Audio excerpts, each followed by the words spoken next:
Hello दोस्तों, कैसे हैं आप सभी लोग। एक बार फिर से स्वागत है आपका हमारे YouTube channel study with Yogesh में। होमवर्क की क्लासेस उम्मीद करता हूं कि आपकी कंप्लीट हो रही हैं और जितना भी जो भी आपको टारगेट दिया जाता है डेली बेसिस पे, अगर आप वो कवर कर पा रहे हैं तो ये एक बहुत बेहतर मौका, एक बहुत बढ़िया चांस आप लोगों के लिए है कि आप एक सिलेबस को रूटीन के तहत आप कवर कर रहे हैं और एग्जामिनेशन हॉल पे जाते जाते आपका सिलेबस 2 से 3 बार रिवीजन हो जाएगा। ठीक है। और बच्चों, क्योंकि री एग्ज़ाम है, मैंने आपसे पहले भी कहा है, इसके लिए आप कुछ ऐसा अनोखा नहीं कर सकते हैं कि हम लोग पर्टिकुलर ये चीज़ पढ़ें, हम एग्ज़ाम क्रैक कर लेंगे। नहीं, ये संभव है बच्चों। ठीक है। क्योंकि सभी छात्र ये जानते हैं कि ये एग्ज़ाम आप दोबारा देने जा रहे हैं और एक बार पहले इस एग्ज़ाम को आप दे चुके हैं, तो कहीं ना कहीं इसका ये तात्पर्य हुआ कि पहले भी आपने उस एग्ज़ाम की तैयारी की है। तो हम सेम चीज़ को नए सिरे से पढ़ें और आपका समय खराब करें, ये कोई बेहतर सौदा नहीं होगा। ठीक है। मैं हमेशा से आपसे कहता आया हूँ, क्योंकि पेपर कैसा बनेगा कैसा नहीं बनेगा ये कोई नहीं जानता है। ये सिर्फ और सिर्फ आपको तब पता चलेगा जिस दिन आप एग्जामिनेशन हॉल पे पहुंच जाओगे। तो इसके लिए रिवीजन ही सबसे बेहतर तरीका है। और चूंकि बच्चों को री एग्ज़ाम है तो पढ़ने में वो जोश नहीं आता, आप खुद भी जानते हैं, वो मतलब इंथुजियाज़म नहीं रहता है। इसीलिए मैंने एक नई सीरीज़ शुरू की जिसमें मैं आपको डेली बेसिस पे होमवर्क देता हूँ। अगर आप 24 घंटे के अंदर वो होमवर्क कंप्लीट करते हैं तो ये आपके लिए एक बहुत उत्कृष्ट, बहुत शानदार, बहुत बेहतर पहल साबित हो सकती है, जिससे आप एग्जामिनेशन हॉल पे अंतिम रूप से चयनित हो सकते हैं। ठीक है। इसी क्रम में कल जैसे कुछ बच्चे ने मैसेज किया था, सर हमारी हिंदी जो है बहुत अच्छी हो चुकी है इसी वजह से, जो हम डेली बेसिस पे होमवर्क कर रहे हैं। तो ये एक बच्चों प्लान था, एक पहले से नियोजित तरीके से मैंने सोचा था कि हम इस तरीके से चीज़ें करेंगे तो आपके एग्जामिनेशन हॉल पे जाते जाते आपके लिए चीज़ें बेहतर हो जाएंगी। और बेहतर अगर चीज़ें हो पा रही हैं तो इससे बढ़िया कुछ भी नहीं हो सकता है। ठीक है। क्योंकि मैंने आपसे कहा था कि हिंदी अब पढ़ने का जो समय है वो सिर्फ और सिर्फ किस आधार पे होगा, सिलेबस के आधार पे होगा। और सिलेबस किस आधार पे आप लोग उसको तय करोगे कि आप जो गूगल है, गूगल से आप क्या करोगे, उसके एमसीक्यूज करना शुरू करोगे। यानी गूगल से अगर आप एमसीक्यूज कर पा रहे हैं तो आप इससे बढ़िया कुछ नहीं है। ठीक है। हमने, क्योंकि जितनी भी किताबें हैं, जो भी चीज़ें आपके पास सोर्सेज होंगे हिंदी के अवेलेबल, आपने वो तय कर ली होंगी, आपने कवर कर लिया होगा। तो आज भी उसी क्रम में जो अगला आपका होमवर्क का होगा डेली की तरह, सबसे पहले 4 से 5 शब्द विलोम, 4 से 5 शब्द पर्यायवाची, 4 से 5 शब्द मुहावरे, मतलब मुहावरे, 4-5 लोकोक्ति, कुछ तत्सम कुछ तद्भव। ठीक है। ये एक प्रैक्टिस पे आना चाहिए। मैं आपसे कह तो रहा हूँ, आप कितना विलोम पढ़िए, विलोम तो चलो कवर भी हो जाता है, पर्यायवाची तत्सम तद्भव ये एक ऐसी चीज़ है, मुहावरे भी कवर हो जाते हैं। बाकी की ये पर्यायवाची तत्सम तद्भव ऐसी चीज़ है जो एग्जामिनेशन हॉल पे आप जब जाओगे, आपकी किस्मत पे डिपेंड है कि आप वो चीज़ जो आपने पढ़ी है, तत्सम तद्भव पर्यायवाची जो भी, क्या वो एग्जाम पे आया या नहीं आया। सब आपके लक पे बात है। ठीक है। लेकिन मैं इसलिए आपसे डेली बेसिस पे कहता हूँ, क्या पता 1% चांस जो आपने पढ़ा आपके दिमाग पे क्लिक कर जाए, या आपने चार विकल्प आते हैं जो ऑप्शन जो देखते हैं आप लोग पेपर में, हो सकता है कि 3 विकल्प ऐसे हो जो आपको पता हो, चौथा आपको पता हो कि यार हाँ ये मैंने नहीं सुना था और ये कंफर्म है कि ये इस चीज़ का नहीं है, तो आप उसको टिक करके आ जाए, आपका सही हो जाए। इसीलिए मैं आपको ये चीज़ें देता हूँ। तो आज भी आपको क्या करना है, 4-5 मिनट सबसे पहले विलोम, मतलब 5-7 मिनट, 5-7 या 5-7 शब्द पर्यायवाची, 5-7 तत्सम तद्भव, कुछ मुहावरे लोकोक्ति, ये सब कवर करना है। ठीक है। उसके बाद आज करोगे आप बच्चों इसमें उपसर्ग और प्रत्यय वाला चैप्टर। कहाँ से? गूगल से। गूगल पे सर्च करना, उपसर्ग प्रत्यय से संबंधित महत्वपूर्ण एमसीक्यू ऐसे कुछ लिखना। जितने लोगों ने सेट बनाए होंगे, जहां जहां से मिलेंगे आपको, गूगल से सर्च करने पे मिल जाएगा। ठीक है। जैसे ही वो मिलेगा आप उस चीज को कवर करेंगे तो आपका कॉन्फिडेंस का लेवल बढ़ेगा। तो हिंदी का आज का काम डेली की तरह तो वो है ही है, उसके अलावा उपसर्ग और प्रत्यय, ये दोनों चीज आप क्या करोगे, आज कवर करोगे। ठीक है। इसके अलावा हिंदी कुछ भी पढ़ने की जरूरत नहीं है। हाँ, अगर किसी छात्र को ये लगता है नहीं उसके पास समय है हिंदी पढ़ने के लिए, क्योंकि देखो हिंदी को समय देना 1.5 घंटा। ठीक है। 1.5 घंटे के अंदर आपका लगता है कि यार ना, मैंने उपसर्ग प्रत्यय और ये सब चीज़ें कर ली, फिर समय बच रहा, आप रचनाएं पढ़ लीजिए, आप उसके अलावा स्वर संधि के प्रकार पढ़ लिए, संधि वगैरह जो है, आप वाक्य के प्रकार पढ़ लीजिए, आप देवनागरी लिपि। हिंदी कुछ है ही नहीं आपका, सिर्फ और सिर्फ जो हिंदी आती है वो शब्दों के शब्द भंडार आपका कैसा है, आपका ज्ञान कैसा है, उसके आधार पर आप हिंदी करोगे। तो आज का टारगेट पता चल गया आपको, तत्सम तद्भव पर्यायवाची लोकोक्ति विलोम, और जो आप डेली तरह के बेसिस पे करते हैं ये तो करना ही करना है। इसके अलावा आपको उपसर्ग प्रत्यय के एमसीक्यूज करने हैं, कहाँ से? गूगल पे सर्च करोगे। और साथ ही साथ आपका अगर एक्स्ट्रा टाइम बचता है, उस अतिरिक्त समय पे जो भी आपके पास समय बचेगा, आप नई चीज कर लोगे, उसको कवर कर लेना है। ठीक है। पहली चीज आपकी हो गई। उसके बाद देखिए, सेकंड पोर्शन आता है आपका उत्तराखंड। उत्तराखंड में हमेशा कहता हूँ कि डेली की तरह यानी हमेशा की तरह आपको क्या करना है, सबसे पहला काम आपका होना चाहिए 10 मिनट जिला सीरीज को रिवीजन करना। जहाँ पे आप पहुंचे हो, आप जो भी पढ़ रहे हो, 10 मिनट इंडिविजुअल टॉपिक सीरीज को रिवीजन करना और 10 मिनट आपका उत्तराखंड के इतिहास को रिवीजन करना। ठीक है, बहुत समय मत देना, आधा घंटा आपका ये रहता है। ठीक है, उसके अलावा 1-1.5 घंटा 2 घंटा आप क्या करोगे, परीक्षा वाणी पढ़ोगे। यानी परीक्षा वाणी का जो नेक्स्ट चैप्टर है, चैप्टर नंबर 9 मुझे लगता है कि संभव होगा। अभी मेरे पर डिटेल है नहीं कि 9वां चैप्टर कौन सा है परीक्षा वाणी का, फिर भी जो भी है आप लोगों को पता ही है कि परीक्षा वाणी का 9th नंबर का चैप्टर कौन सा है, वो सबसे पहले आपको आप बच्चों क्या करना है, कवर करना होगा। ठीक है, अगर आप परीक्षा वाणी का 9वां चैप्टर कवर कर लोगे तो आप फिर से क्या करोगे, अपना कॉन्फिडेंस का लेवल जो है आपका बूस्टअप हो जाएगा, और कॉन्फिडेंस बूस्टअप होगा, आपके एग्जामिनेशन हॉल पे जाते जाते चीजें आपके पक्ष में आने लग जाएगी। ठीक है, तो आपका नेक्स्ट आज का टारगेट हो गया क्या, आप जो भी देखोगे उत्तराखंड परीक्षा वाणी का 9 नंबर का जो चैप्टर है वो आपको आज कवर करना है। इसके अलावा 10 मिनट जिला series, 10 minute individual topic series और 10 मिनट आपका उत्तराखंड का इतिहास, ये सब चीजें आप क्या करोगे बच्चों, आज कवर करोगे। ठीक है, शायद 9 नंबर का चैप्टर मेरे ख्याल से हाँ ये होगा, प्रमुख नगर पर्यटन एवं धार्मिक स्थल, शायद यही है ना। ये जो चैप्टर है, अब आपको देखो कितना बेहतर तरीका है, जिला सीरीज में आप वही चीजें आप पढ़ चुके होंगे। ये 9th नंबर का जो चैप्टर है ना, सबसे लेंथी चैप्टर है लेकिन सबसे आसान चैप्टर है, क्योंकि जिला सीरीज अगर आपने पढ़ी है, ये पूरा पोर्शन वहां कवर हो जाता है, वहां कुछ है ही नहीं। पर मैंने जिला सीरीज जो बनाई थी बच्चों, 3-4 किताबों को एक प्रकार का निचोड़, उत्तराखंड परीक्षा वाणी तो उसमें वैसे ही कवर हो जाती है जिला सीरीज के अंदर। ठीक है, तो आप 9 नंबर का चैप्टर आज खत्म कर देना उसको। तो बहुत लेंथी चैप्टर है वो, मैं जानता हूँ, इसको 15-20-25 पेजेस होंगे उसमें, लेकिन अगर आपने जिला सीरीज वो पढ़ी है, वो हवा में कवर हो जाएगा, उसको इतना समय लगेगा ही नहीं। तो आपका प्रमुख नगर पर्यटन एवं धार्मिक स्थल वाला चैप्टर उत्तराखंड इतिहास से परीक्षा वाणी से आज कवर करना है। इसके अलावा 10 मिनट जिला series, 10 minute individual topic series और 10 मिनट उत्तराखंड का इतिहास, ये कवर करोगे। ठीक है, ये आज का उत्तराखंड का आपका क्या है, टारगेट है। इसके बाद आते हैं बच्चों सीधे हम जीएस वाले पोर्शन पे। अब देखिए, चूंकि जीएस का जो सेक्शन है, जीएस हमेशा से कॉम्प्लिकेशन जो क्रिएट करता है, कॉम्प्लिकेटेड जो चीज़ें आपके लिए रहती है वो जीएस वाले पोर्शन पे रहती हैं। अब जीएस जब कॉम्प्लिकेटेड रहता है तो कहीं ना कहीं उसका तोड़ तो निकालना ही पड़ेगा, कहीं ना कहीं उसका समाधान तो निकालना ही पड़ेगा, कहीं ना कहीं कुछ अलग तरीके से प्रयास तो करने ही पड़ेंगे।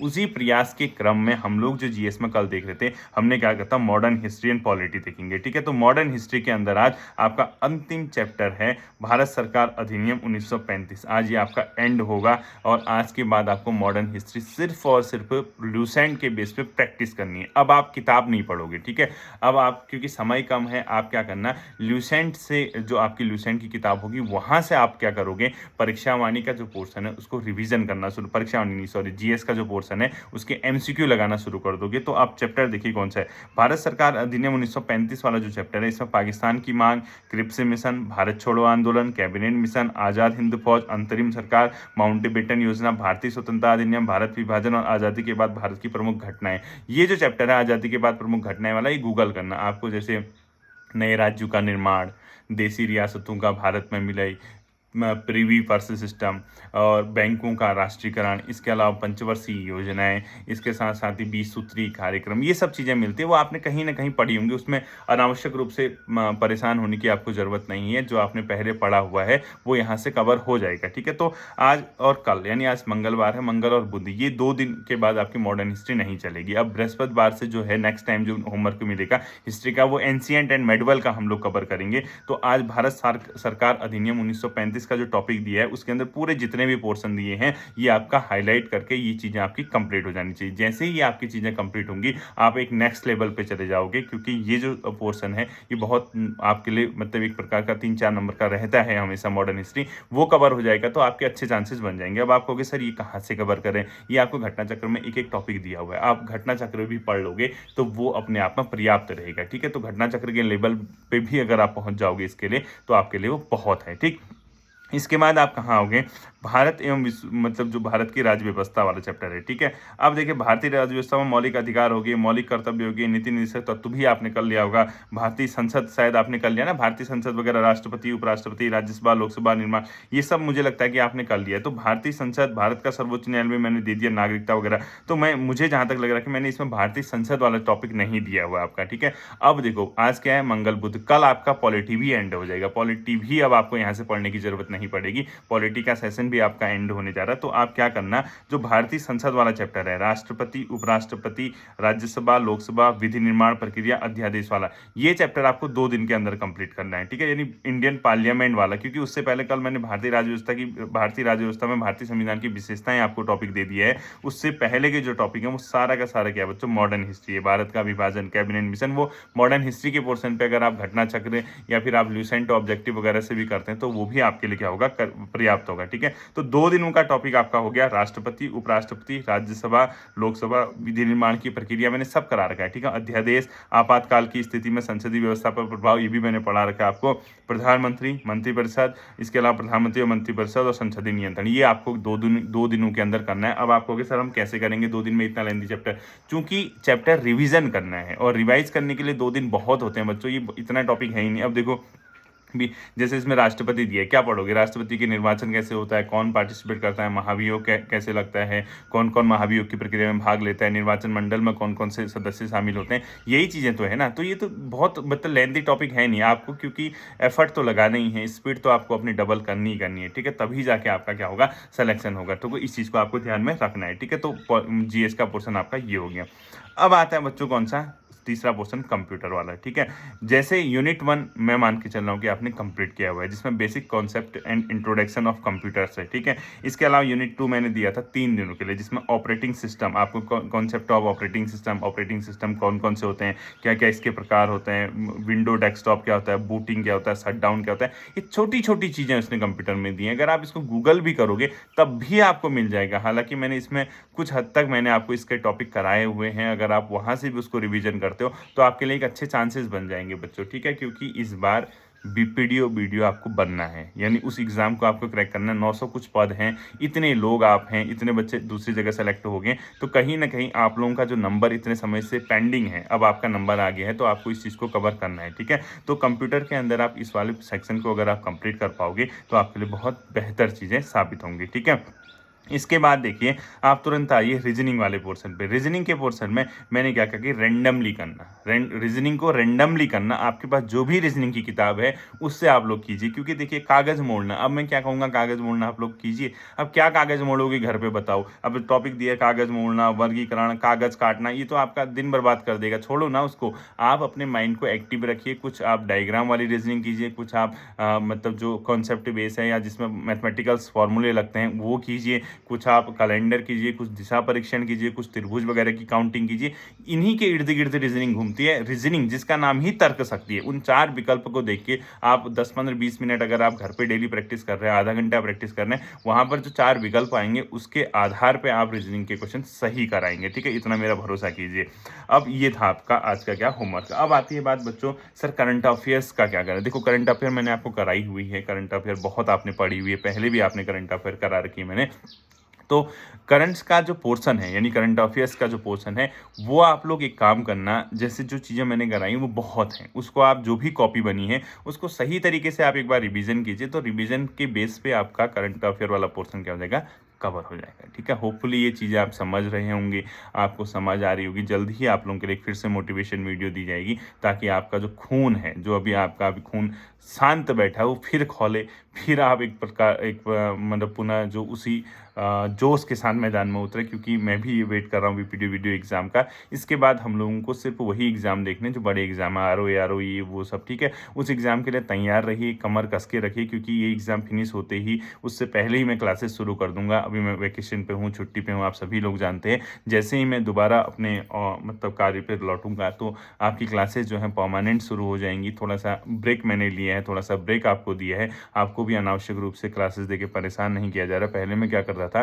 जब मैं घर आता था तो मैं वीडियोस बना के लाता था, ठीक है। तो इस बार मैंने ये नहीं किया, क्योंकि मुझे पता है कि सामने ऐसा कोई एग्जाम है नहीं बीपीडी वीडियो के लिए वो जो होमवर्क के बेसिस पे क्लासेस मैं दे रहा हूँ होमवर्क वाली, वो बच्चे कर ही रहे हैं। और उसके अलावा क्यों मैं मतलब इतना परेशानी अपने लिए लूँ या खुद को परेशान करूँ या ज़बरदस्ती मैं वीडियोज़ बनाऊँ, तो ये कोई सही नहीं है, ठीक है। जब आपका चीज़ें सामने होंगी, जब एग्ज़ाम होगा, तब ये सब चीज़ें चलेंगी और जो क्लासेस हैं वो रेगुलरली आ जाएंगी 25-26 के बाद। आप लोग बस डटे रहिए मैदान पे, ठीक है, छोड़ना नहीं है। जो चांसेस हैं, क्योंकि कई बच्चे कह रहे थे सर आयोग के अध्यक्ष जी ने इस्तीफा दे दिया, क्या एग्जाम नहीं होंगे? नहीं, आयोग के अध्यक्ष ने दिया ना, आयोग ने थोड़ा ना दिया। अब कोई आयोग थोड़ा ना डिसॉल्व हुआ है, वो तो चेंज होते रहते हैं, आएंगे नहीं आएंगे, नए नए किसी कार्यवाहक जो अध्यक्ष हैं उनको अपॉइंट कर लिया है। तो गवर्नमेंट को भी पता है कि एग्ज़ाम तो करानी है, वो कराएंगे बच्चों, ठीक है। थोड़ा सा जो कैलेंडर के अकॉर्डिंग एग्ज़ाम नहीं हो पाए हैं, वो यही उसका कॉज था। जो आपका दिव्यांगजनों के चिन्हीकरण वाला था, वो मामला सॉर्ट आउट हो चुका है। तो उसके सॉर्ट आउट होते ही